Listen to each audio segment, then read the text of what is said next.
या सगळ्या घडामोडी आपण सविस्तरपणे बघूयात। जालन्यामध्ये आज भाजपचे राज्य कार्यकारिणीची बैठक पार पडणार आहे। या एकदिवसीय बैठकीला मुख्यमंत्री देवेंद्र फडणवीस, प्रदेशाध्यक्ष रावसाहेब दानवे, भाजपचे राज्य मंत्रिमंडळातील सगळे मंत्री, प्रदेश कार्यकारिणीतील 1200 सदस्य उपस्थित राहणार आहेत। सकाळी 10 वाजता या बैठकीला सुरुवात होतीये आणि संध्याकाळी 4 वाजेपर्यंत ही बैठक चालणार आहे।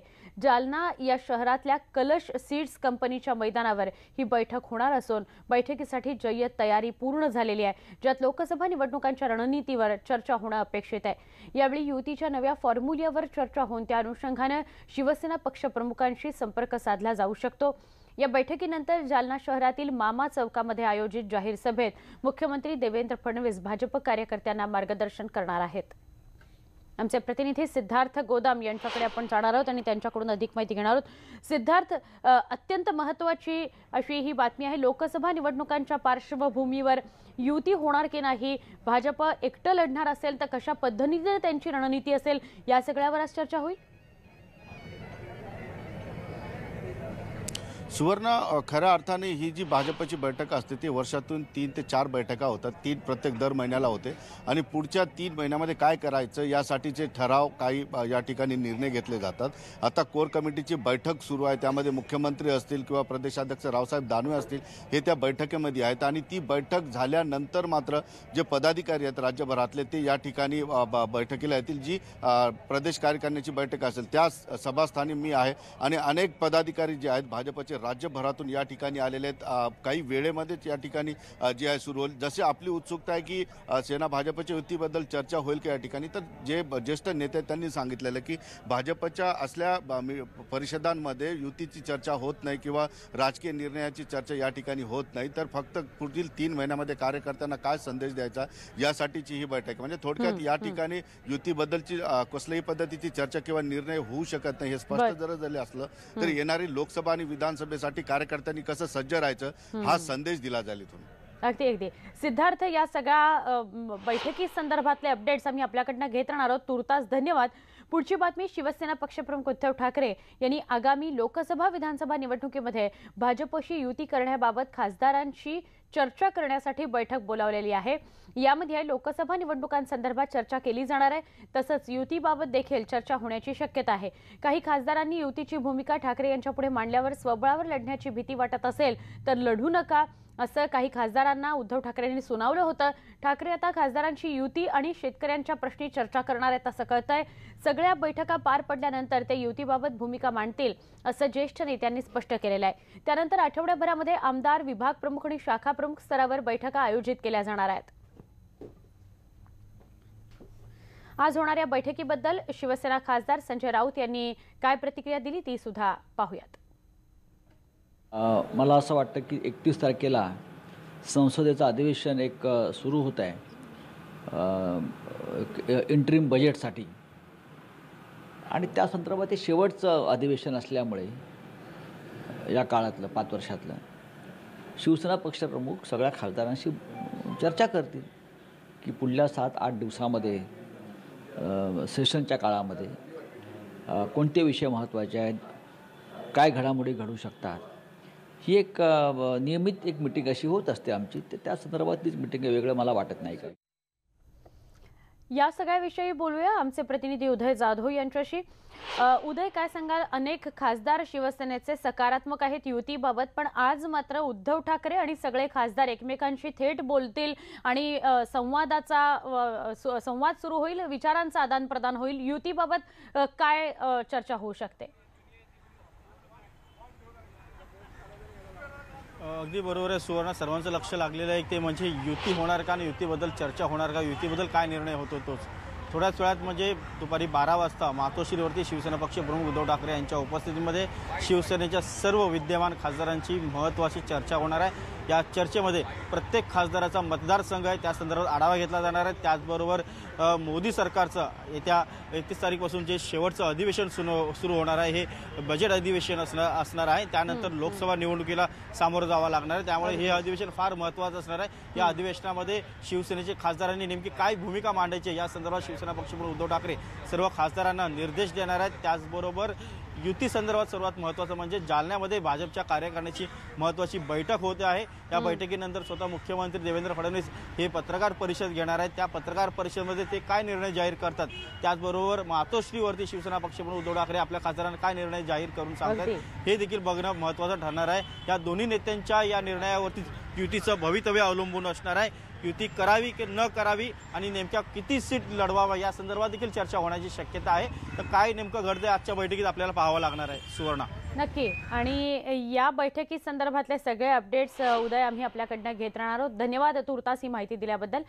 राष्ट्रवादी काँग्रेसची सरकारच्या विरोधात निघालेली निर्धार परिवर्तन रॅली आज कोल्हापुरामध्ये धडकणार आहे। यावेळी कोल्हापुरातील कागल इथं 11च्या सुमारास पहिली जाहीर सभा होईल अशी माहिती मिळतेय। या सभेमध्ये प्रदेशाध्यक्ष जयंत पाटील यांच्यासह अजित पवार, छगन भुजबळ, धनंजय मुंडे यांच्यासह इतर नेते सुद्धा या निर्धार परिवर्तन यात्रेमध्ये सहभागी होणार आहेत। दरम्यान आज दिवसभरात कोल्हापूर जिल्ह्यात 4 ठिकाणी सभा होणार आहेत। त्यामध्ये कागल, नंतर मुदाळ तिठा, कोल्हापूर शहर आणि जयसिंगपूर या शहरांमध्ये सभा होतील आणि रात्रीच ही परिवर्तन यात्रा सांगली जिल्ह्यामध्ये जाणार आहे। कोल्हापुरातून आमचे प्रतिनिधी संदीप राजगुळकर यांच्याकडून अधिक माहिती घेणार आहोत। विरोधक सगळे एकवटलेले आहेत आणि निर्धार परिवर्तन यात्रा आज कोल्हापुरामध्ये आहे। संदीप, काय सांगा? अजितदादा पवार कागलचं राजकारण हे सगळ्या पश्चिम महाराष्ट्राला माहित आहे सुवर्णा, आणि थोड्याच वेळात या ठिकाणी सभा सुरू होणार आहे। आणि आपण जर पाहिलं तर अजित पवार राष्ट्रवादी काँग्रेसचे नेते हे या ठिकाणी दाखल झालेले आहेत। आपण बघतोय या ठिकाणी फोटोंचं प्रतिमा पूजन जे आहे ते केलं जातंय आणि थेट दृश्य आपण बघतोय कागलच्या व्यासपीठावरून राष्ट्रवादी काँग्रेसची परिवर्तन यात्रा जी आहे, निर्धार परिवर्तन यात्रा, ती या ठिकाणी होते आणि अजित पवार व्यासपीठावर स्टेजवर वरती दाखल झालेले आहेत आणि त्यांच्याबरोबर इतर जे नेते आहेत ते देखील काही वेळात या ठिकाणी दाखल होणार आहेत। हसन मुश्रीफ यांचा हा मतदारसंघ आहे सुवर्णा, आणि याच मतदारसंघामध्ये आज ही सभा होते आणि या सभेला मोठी गर्दी देखील झालेली आहे। दुसऱ्या बाजूला आपण मागं चित्र पाहिलं तर मोठी गर्दी या ठिकाणी दिसते। कार्यकर्ते जे आहेत कागल भागातून ते सगळे या ठिकाणी मोठ्या संख्येने दाखल झालेले आहेत। त्यामध्ये महिलांचा देखील मोठा समावेश आहे। घोषणा दिल्या जात आहेत, सगळीकडे झेंडे देखील राष्ट्रवादी काँग्रेसचे लावलेले आहेत। त्यामुळे एक राष्ट्रवादीचं वातावरण निर्मिती जी आहे ती वातावरण निर्मिती या ठिकाणी करायचा प्रयत्न केला। आणि महत्त्वाची गोष्ट म्हणजे आपल्याला व्यासपीठावर कोल्हापूरचे खासदार धनंजय महाडिक देखील दिसत आहेत, कारण आपल्याला माहिती आहे की हसन मुश्रीफ आणि धनंजय महाडिक या दोन्ही नेत्यांमध्ये वाद असल्याचं चित्र कोल्हापूर जिल्ह्याने यापूर्वी पाहिलं होतं। आणि आता आपण जर स्टेजवर पाहिलं तर फक्त अजित पवार हे एकटेच नेते दाखल झालेले आहेत। अजून धनंजय मुंडे असतील, जयंत पाटील असतील किंवा छगन भुजबळ असतील हे या ठिकाणी अजूनही दाखल झालेले नाहीत। थोड्या वेळात कदाचित ते दाखल होऊ शकतात आणि थोड्याच वेळात अजित पवारांच्या भाषणाला खरं तर सुरुवात होईल सुवर्णा। आणि या सभेचे जे सगळे अपडेट्स आहेत ते सगळे अपडेट्स आपण न्यूज 18 लोकमतवर यापुढे देखील थेट कागलमधून दाखवणार आहोत। अगदी संदीप, धन्यवाद ही माहिती दिल्याबद्दल। कोल्हापुरातल्या कागल इथून जिथे राष्ट्रवादी काँग्रेसची जाहीर सभा आता काही वेळामध्ये सुरू होईल तिथलं थेट प्रक्षेपण आपण पाहत होतो आमचे प्रतिनिधी संदीप राजगुळकर यांच्यासोबत। आता वळूया पुढच्या बातमीकडे। ही बातमी आहे गेल्या काही दिवसांपासून सूचक विधानांचा धडाका लावणाऱ्या नितीन गडकरींनी केलेल्या नव्या गर्भित विधानाची। स्वप्न दाखवणाऱ्या नेत्यांनी स्वप्न पूर्ण केली नाहीत तर जनता त्यांची धुलाई करते अशा अनुषंगाचं विधान नितीन गडकरींनी केलंय। नव्यानं स्थापन करण्यात आलेल्या भाजपच्या देशव्यापी वाहतूक संघटनेच्या कार्यक्रमामध्ये ते बोलत होते। दरम्यान देशातल्या रस्ते अपघाताच्या आकडेवारी संदर्भात बोलताना मार्च नंतर काय होईल हे सांगता येत नाही असं विधान देखील नितीन गडकरींनी केल्यानं उपस्थितांच्या भुवयाच उंचावल्या। दरम्यान अभिनेत्री ईशा कोप्पीकरनं भाजपत प्रवेश केलेला आहे। भाजप वाहतूक संघटनेच्या रस्ते वाहतूक सुरक्षेची ब्रँड अँबॅसेडर म्हणून ईशा कोप्पीकरची नेमणूक करण्यात येते। दूसरी सपनों की और एक विशेषता है कि सपने दिखाने वाले लोग, नेता लोगों को अच्छे लगते हैं, पर दिखाए हुए सपने अगर पूरे नहीं किए तो जनता उनकी पिटाई भी करती है। इसलिए सपने वही दिखाओ जो पूरे हो सकते हैं। मुझे बताया ईशा जी भी रोड सेफ्टी में काम करती है, हम भी लगातार इसके लिए काम करें। केवल 5% लोगों की डेथ कम हुई है। मैं चाहता था कि मेरे 5 साल जब पूरे होंगे तो मैं 50% लोगों की जान बचाऊंगा। अभी मालूम नहीं मार्च में क्या होगा, पर इसमें उतनी सफलता नहीं मिल पाई और मैं उसको स्वीकार करता हूं। और इसलिए आपसे अनुरोध करता हूं कि सेफ ड्राइविंग, फ्यूल में बचत और कमाई, तीनों बातें आपकी बढ़नी चाहिए। जळगाव फैजपूर या भाजपचे नेते गोपीनाथ मुंडे यांची हत्या ईव्हीएम मशीनच्या माहितीमुळे झाली असल्याचं एका हॅकरनं म्हटलंय आणि अकर हे खोटारडे असतात, त्यांच्यावर विश्वास ठेवू नये असं पक्षानं सांगितलं। मग माझ्या बाबतीतही हॅकर मनीष भंगाळे याने माझ्यावर दाऊद सोबत संभाषण असल्याचं सांगितलं होतं, मग त्याच्यावर का विश्वास ठेवण्यात आला? त्यांनी माझ्यावर जे आरोप केले हे कसे खरे मानण्यात आले? त्यानंतर आलेल्या मीडिया ट्रायलमुळे मला माझ्या पदाचा राजीनामा द्यावा लागला असे माजी महसूल मंत्री एकनाथ खडसे यांनी फैजपूर इथं पत्रकार संघाच्या उद्घाटन प्रसंगी वक्तव्य केलेलं आहे। पुढे ते म्हणाले की मीडिया ट्रायलमुळे एखाद्याचं आयुष्य उद्ध्वस्त होऊ शकतं अशी खंत देखील एकनाथराव खडसे यांनी व्यक्त केली। त्या हॅकरने सांगितलं की हे मला माहिती आहे, असं असं झालं आणि स्वर्गीय गोपीनाथ मुंडेंना ही माहिती होती।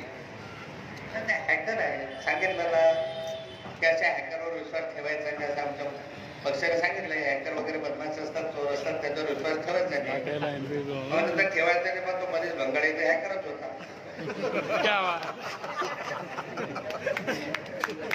त्याने तुमच्यावर आरोप केला, त्याने आरोप केला की नाथाभाऊचे संबंध कोणाशी डायरेक्ट दाऊदच्या बायकोशी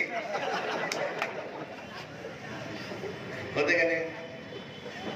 आता दाऊदची बायको कुठे आहे मला माहिती, मी गेलो असतो भेटायला की तू माझं नाव घेतलं, तो विषय वेगळा सोडा, गमतीचा विषय नाही आहे ना। आता म्हणजे दाऊदची सोडा, त्याच्या बायको बरोबर बोलणं झालेलं आहे। त्यावेळेस अशा काही बातम्या असतात की ज्याच्यामध्ये तथ्य नसतं, ते एखादा राजकीय दिवस बर्बाद करण्याचा अधिकार तुम्हाला का कोणी दिला असा माझा प्रश्न।